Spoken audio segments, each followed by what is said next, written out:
Hello friends, this is CA Nikhil Sarda and welcome to my channel Economics वाला a CA Nikhil Sarda initiative. Friends, introductory video के अंदर मैंने आप लोगों को कहा था कि मैं आप लोगों को हर संडे सुबह 9 बजे एक इकोनॉमिक कैप्सूल दूंगा जो कि 15 से 20 मिनट तक रह सकती है। तो आज हम हमारी पहली इकोनॉमिक कैप्सूल से स्टार्ट करेंगे जिसका नाम है the most controversial topic in Indian economy, जिसने भारतीय अर्थव्यवस्था को हिला के रख दिया था। इसका नाम है डिमोनेटाइजेशन, नोटबंदी। सबको वो तारीख याद है। कौन सी तारीख थी सर? 8 नवंबर 2016। क्या होता है कितने बजे सर? 8 PM। हमारे प्राइम मिनिस्टर साहब आते हैं और क्या क्या क्या करके जाते हैं? क्या करते हैं? नोटबंदी। नोटबंदी में क्या होता है? 500, वो कहते हैं आज मध्य रात्रि 12 बजे से 500 और 1000 रुपयों के जो नोट है वो लीगल टेंडर खो देंगे। मतलब it will be just a piece of paper. कौन से नोट बंद किए थे? ₹500 एंड ₹1000 की लीगल करेंसी नोट जो थे वो लीगल टेंडर खो देते हैं। That means it became just a piece of paper. खैर, इसके बदले में उन्होंने नए 500 के नोट, नए 2000 के नोट इंट्रोड्यूस किए और साथ ही ये भी कहा था कि आप लोग ये नोट बैंक में जमा कर सकते हैं, बैंक में एक्सचेंज कर सकते हैं और साथ ही साथ आप यूटिलिटी बिल्स, कुछ पेमेंट की छूट दी गई थी। फॉर एग्जांपल, आप पेट्रोल के अंदर कोई प्रॉब्लम नहीं था, पेट्रोल आप भरा सकते थे ओल्ड नोट से, और भी दो चार चीज़ों के अंदर उन्होंने धीरे धीरे टाइम टू टाइम छूट दे दी थी। लेकिन समझना दोस्तों, आपकी जो टोटल मनी करेंसी है, जो in circulation, currency in circulation, 10 का नोट, 20 का नोट, 100 का नोट, 50 का नोट, 500 का नोट, 1000 का नोट, ये टोटल करेंसी इन सर्कुलेशन का 86%, आई रिपीट 86% थे 500 और 1000 के नोट। और इतनी बड़ी हमारी जनसंख्या दोस्तों, 135 करोड़ पीपल, और नोट एक्सचेंज करना वो भी 86% करेंसी जो कि कंस्टिट्यूट करती है 500 और 1000 के रूप में, बहुत बड़ा जॉब था, बहुत मुश्किल जॉब था। अब इसके अंदर बहुत सारे उन्होंने रीजन दिए कि क्यों डिमोनेटाइजेशन कर रहे हैं। भाई, कोई कहता है टेरर फंडिंग रोकने के लिए, ब्लैक मनी करप्ट करने के लिए, बहुत सारी ऐसे उन्होंने रीजंस दिए थे। एक रीजन जो नहीं दिया गया था वो मैं आप लोगों को आज पहला डिस्कशन में बोला। फ्रेंड्स, हमारा डिमोनेटाइजेशन एक लेक्चर में, एक कैप्सूल में कंप्लीट होने वाला नहीं है। इस डोज को पूरा समझने के लिए आपको बहुत सारी इकोनॉमिक कैप्सूल का डोज देना पड़ेगा, शायद 4 से 5। तो आज पहला डोज हम लेते हैं। पहले डोज देने के पहले मैं आपको कुछ दिखाना चाहता हूं दोस्तों। ये देखिए, ये क्या है? ये हमारा करेंसी नोट है। इस करेंसी नोट पे कुछ लिखा है। क्या लिखा है? I promise to pay the bearer the sum of ₹200। क्यों 200? ये 200 का नोट है इसलिए। और ये प्रॉमिस कौन कर रहा है फ्रेंड्स? ये प्रॉमिस कर रहा है RBI governor, reserve bank of India के गवर्नर। ये प्रॉमिस कर रहे हैं कि मैं आपको, आपको मतलब किसको? जिसके हाथ में या जिसके जेब में ये नोट है, मैं उसको वचन देता हूं कि मैं 200 रुपए दूंगा। और इसकी गारंटी कौन ले रहा है? देखिए ऊपर लिखा हुआ है, guaranteed by central government. Central government कहती है हम गारंटी दे रहे हैं कि आरबीआई गवर्नर आपको वचन दे, जो भी आरबीआई गवर्नर आपको जो वचन दे रहा है उसकी गारंटी हम ले रहे हैं। अगर कोई इंसान किसी की गारंटी लेता है, मतलब वो वचनबद्ध हो जाता है पैसा देने के लिए। यानी अगर उसने नहीं दिया तो आपको देना पड़ेगा। फॉर एग्जाम्पल, आपने अपने फ्रेंड की गारंटी ली कि भैया किसी के सामने, कि अगर ये पैसा नहीं देगा तो मैं दूंगा, और मान लो वो सही में डिफॉल्ट कर देता है तो आपको पैसा देना पड़ेगा कि नहीं? गारंटी का मतलब ये होता है। अब यहां पे हर वो कागज का टुकड़ा, जो करेंसी नोट जिस किसी के भी हाथ में है, उसको उतने सम का अमाउंट आरबीआई गवर्नर प्रॉमिस कर रहा है, लेकिन गारंटी कौन ले रहा है? Central government. आई होप ये बात समझ में आई। सर, इसका नोटबंदी से क्या लेना देना? अब आपको समझाता हूं।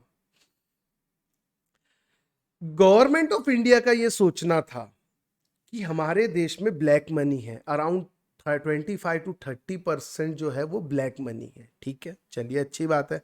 मान लीजिए अगर वो ब्लैक मनी वापस नहीं आई तो, मतलब ये कि अगर करेंसी इन सर्कुलेशन, मान लीजिए ये 86%, करीब करीब 15 लाख करोड़ था।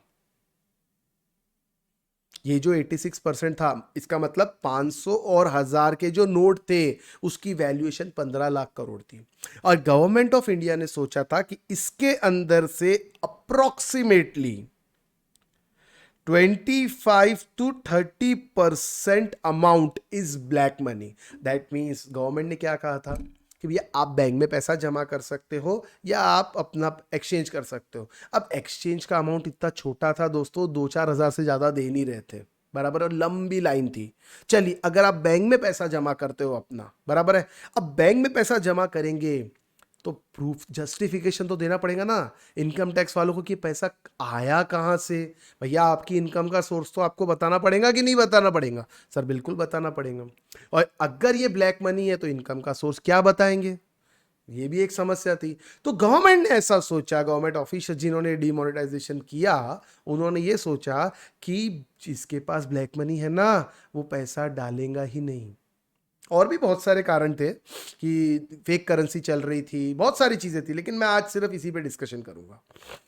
तो ब्लैक मनी जिसके पास है वो तो पैसा डालेगा नहीं।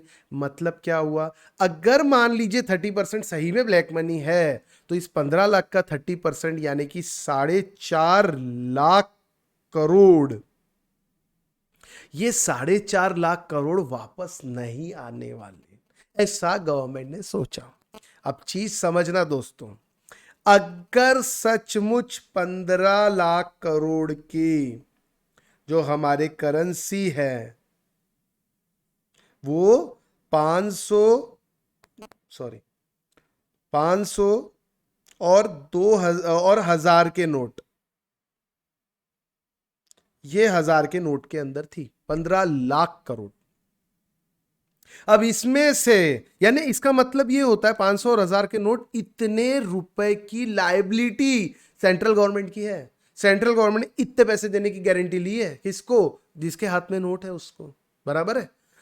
अगर ये पैसे पूरे नहीं आते हैं, मान लीजिए इसमें से 3 लाख करोड़ ब्लैक मनी है, मान लीजिए, मैं एग्जांपल देता हूं, और ये नहीं आते वापस बदलाने के लिए, तो गवर्नमेंट ऑफ इंडिया को न्यू नोट कितने रुपए के इशू करने पड़ेंगे? 12 लाख करोड़ के। यानी 12 लाख करोड़ की न्यू करेंसी,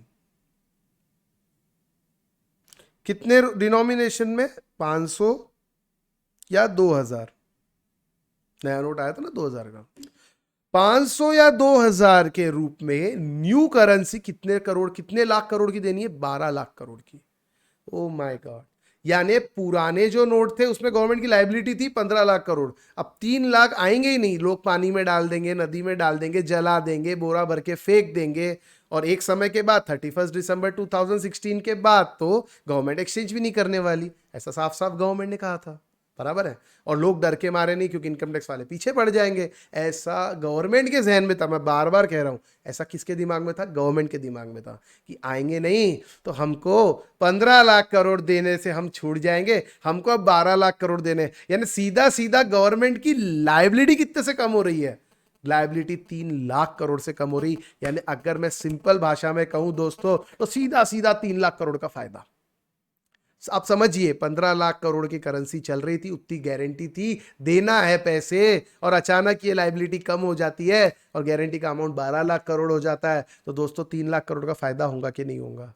बहुत अच्छे, गवर्नमेंट ने ऐसा ही सोचा था। ये सब सुनने में बड़ा अच्छा लग रहा है, और ऐसा सोचा था, बिल्कुल बहुत अच्छा लग रहा है मुझे भी, आपको भी, पर ऐसा हुआ नहीं दोस्तों।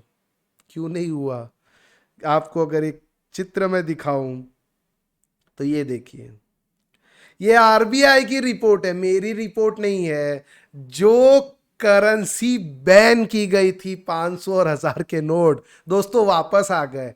99.30% of demonetised money back in the system, says RBI report. ये मैं नहीं कह रहा, गवर्नमेंट ऑफ इंडिया नहीं कह रही, ये रिजर्व बैंक ऑफ इंडिया कह रही कि भैया तुमने सोचा था कि 25 से 30% वापस ही नहीं आएंगे। अरे तुम्हारे सोचने से क्या होता है, यहाँ 99.3% नोट वापस आ गए सिस्टम में। मतलब गवर्नमेंट ऑफ इंडिया का ये जो सपना था मेरे दोस्तों, ये चकनाचूर हो गया। ऐसा कुछ भी नहीं हुआ, ऑलमोस्ट 99.3% नोट वापस आ गए। और मैं तो कहता हूं जो ये 0.7% है ना, ये भी वापस जैसा ही समझो। और ये क्यों नहीं आया वापस, ये बताता हूं। नेपाल और भूटान में करीब करीब 3,333 करोड़ रुपए पड़े थे, वो वापस नहीं आए। कुछ लोगों ने जो विदेश मतलब बाहर टेम्पल्स टेम्पल्स है ना, टेम्पल्स के जो हुंडी रहती है, जो डोनेशन बॉक्स रहता है, उसमें पैसे पड़े थे। आज भी उनके पास पुरानी करेंसी जो गवर्नमेंट ऑफ इंडिया बदलने से मना कर रही है, इस टाइप के पैसे वापस नहीं गए हैं। तो अगर कॉमन सेंस लगाए तो ऑलमोस्ट 0.5% करेंसी तो वो भी होती है दोस्तों। या कुछ फॉरेन एनआरआईज थे जो फॉरेन में थे, पड़े थे पैसे, नहीं करा पाए एक्सचेंज किसी भी कारण से, डेट चली गई, अब क्या करें, तो वैसे पैसे भी कुछ पड़े हैं, अब वापस नहीं आए। तो ब्लैक मनी थी क्या हमारे सिस्टम में? गवर्नमेंट ने सोचा था ब्लैक मनी, ब्लैक मनी नहीं। ब्लैक मनी क्या होती है क्या नहीं है, मैं अगली कैप्सूल में आप लोगों से डिस्कस करूंगा। लेकिन आज की कैप्सूल में आप समझिए, ये एक कारण था। गवर्नमेंट अपनी लायबिलिटी कम करना चाहती थी कि भैया पैसे तो वापस आएंगे नहीं, और हम पैसा, गारंटी हमारी कम हो जाएंगी, लायबिलिटी कम हो जाएंगी, हम पैसा देने से बच जाएंगे। लेकिन अब आपको बताऊं तो आप समझिए डिमोनेटाइजेशन का आंकड़ा मेरे दोस्तों। इसका देखिए 99.3% मनी तो सर्कुलेशन में आ गई। टोटल 15.42 लाख करोड़ जो 500 और 1000 के नोट में थे, उसमें से 15.31 लाख करोड़ रिटर्न आ गए। Completed verification process of specified bank note, ये मैं नहीं कह रहा, सीएनबीसी का डेटा है जो रिजर्व बैंक ऑफ इंडिया कह रहा है। पूरा के पूरा करेंसी नोट दोस्तों वापस आ गए। ठीक है, चलिए, ये लंबी लंबी लाइनें जो वहां लगी थी ये आप लोगों को मालूम होगा। और जीडीपी जो हमारा ग्रॉस डोमेस्टिक प्रोडक्ट है, इसके बारे में भी हम आगे कुछ कैप्सूल में डिस्कस करेंगे। जीडीपी एकदम से कम हो गया, एकदम से कम हो गया, वो तो होना ही था। लंबी लंबी लाइन लगी थी, नोट बैन किए गए थे, ये सारे पिक्चर्स बहुत सारे चले थे उस समय। अब दोस्तों ये सोचा तो गया था लेकिन ऐसा हुआ नहीं, तो इसके पीछे रीजन क्या? क्या ब्लैक मनी थी नहीं, या लोगों ने कोई तरीका निकाल लिया? लोगों ने कोई तरीका निकाल लिया कि भैया नहीं, जमा कर देंगे। अब बहुत सारे इसमें आए थे कि लोग अपने अपने जो उनके यहाँ नौकर काम करते, जो उनके यहाँ सर्वेंट्स काम करते, उनके उनके अकाउंट में पैसे डाल रहे थे। 2.5 लाख रुपए तक जो इनकम टैक्स में बेसिक छूट है वो। अब ये सारी चीजें बहुत सारी आती है। तो बेसिकली ब्लैक मनी होता क्या है सर? क्या ये ब्लैक मनी सिस्टम में था कि भी नहीं था? बेटा इसके बारे में नेक्स्ट कैप्सूल में हम डिस्कस जरूर करेंगे, लेकिन आज हिंट जरूर दे देता हूं। जैसे आप लोग अगर टीवी सीरियल देखते होंगे तो उसके अंदर नेक्स्ट एपिसोड में क्या होने वाला दिखाया जाता है ना, ट्रेलर छोटा सा, और पुराने जब नेक्स्ट एपिसोड आता है तो रिकैप दिखाते हैं। तो वैसे ही मैं आपको थोड़ा अगले एपिसोड में क्या आएगा ये मैं आपको थोड़ा सा बता देता हूं। ब्लैक मनी के बारे में हम डिस्कस करेंगे। पहला कारण इसका, क्या ब्लैक मनी थी नहीं? हाँ, मैं ऐसा कहता हूं, देखते हैं, बताता हूं। ब्लैक मनी क्या होता है? ब्लैक मनी अगले कैप्सूल में डिस्कस करेंगे। टिल देन थोड़ा सा आपको सिर्फ नॉलेज देता हूं। वो पैसा जिसके ऊपर टैक्स नहीं भरा हुआ है, the untaxed income, the money which is hidden from the tax authority, जिसके ऊपर टैक्सेशन नहीं पे किया, या मैं और अपने आप को अगर फिल्टर करूं तो वो पैसा, such income on which direct tax has not been paid, जिसपे किसी तरह का डायरेक्ट टैक्स पे नहीं किया गया। तो सर इनडायरेक्ट टैक्स क्या होता है आपको ये पता होना चाहिए दोस्तों। टैक्सेशन 2 पार्ट है हमारे कंट्री में। टैक्सेशन का 2 पार्ट है। एक है हमारा डायरेक्ट टैक्सेशन जो डायरेक्टली इंडिविजुअल्स पे लगता है, दूसरा है हमारा जीएसटी जिसको हम इनडायरेक्ट टैक्सेशन पहले कहते थे। आज हम जीएसटी के नाम से इसको जानते हैं, गुड्स एंड सर्विस टैक्स। ठीक है, टैक्सेशन। तो मैं कहता हूं ब्लैक मनी वो इनकम हो गई दोस्तों जिसके ऊपर टैक्स, डायरेक्ट टैक्स पे नहीं किया गया है, छुपाया हुआ है टैक्सेशन अथॉरिटी से। तो ब्लैक मनी कहां पड़ी है? ब्लैक मनी 2 जगह पड़ी है दोस्तों। एक है इंडिया के अंदर, ऐसा मैं नहीं कहता हूं, ऐसा कहते हैं कि हिंदुस्तान में भी ब्लैक मनी है, और एक है बाहर, आउटसाइड। बोलते हैं ना विदेशों में जमा काला धन, स्विस बैंक में जमा किया गया हमारा काला धन, ये सारी चीजें ब्लैक मनी का पार्ट है। नेक्स्ट कैप्सूल में हम डिस्कस करेंगे ब्लैक मनी इन इंडिया और ब्लैक मनी आउटसाइड, ये दोनों के बारे में। उसके बाद टैक्सेशन का ब्लैक मनी से क्या संबंध है ये भी हम डिस्कशन करेंगे। तो आज पहली कैप्सूल में मैंने आप लोगों को ये बताया दोस्तों कि जो एक कारण था हिडन, जो जो गवर्नमेंट ने नहीं बताया। गवर्नमेंट ने कहा था टेरर फंडिंग रोकने के लिए, फेक करेंसी रोकने के लिए, ब्लैक मनी करप्ट करने के लिए, ये सारे अच्छे अच्छे आपको कारण गिनाए थे कि हम इसलिए नोटबंदी कर रहे हैं, देश की सेहत के लिए जरूरी है, कुछ समय के लिए कड़वी दवाई लेनी पड़ती है, एन नंबर ऑफ कारण गिनाए थे। लेकिन ये तो किसी ने नहीं बताया कि भैया अपनी लाइबिलिटी कम करना चाहते थे आप, वो लाइबिलिटी, वो बात अलग है, लाइबिलिटी कम नहीं हुई, इंटेंशन तो गवर्नमेंट का वही था। ठीक है दोस्तों, तो नेक्स्ट कैप्सूल नेक्स्ट संडे हम मिलते हैं, और नेक्स्ट संडे हम डिस्कस करेंगे ब्लैक मनी इन इंडिया के बारे में। Till then bye.